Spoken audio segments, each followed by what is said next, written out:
Father Marcus was not always a priest. He was not always afraid either.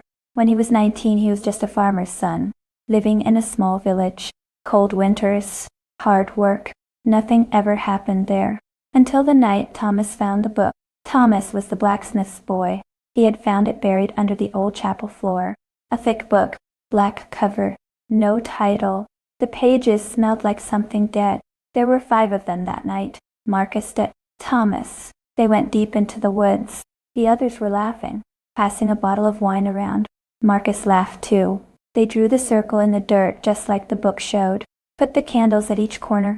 Thomas kept reading. Nothing happened. The fire crackled. An owl called somewhere in the dark. They waited. Still nothing. Thomas threw the book on the ground. Everyone laughed again. Peter kicked dirt over the circle. Luke blew out the candles. They walked home through the dark woods, joking about it. Marcus looked back once. The candles were lit again. All 5 of them. He told himself it was the wind.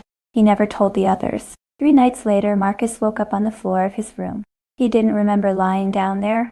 His hands were pressed flat on the cold stone, like he had been trying to hold something down from below. There was scratching coming from under the floor, like something that had been there a long time and was only just now letting him hear it. He prayed that night for the first time in years.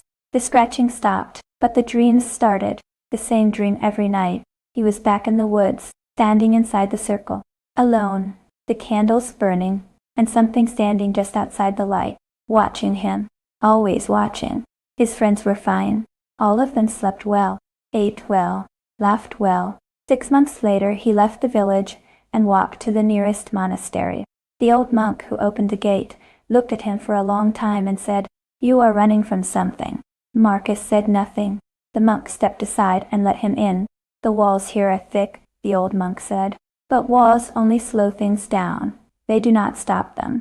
Marcus spent the next 20 years becoming Father Marcus, praying, confessing every sin he could remember, every sin but one.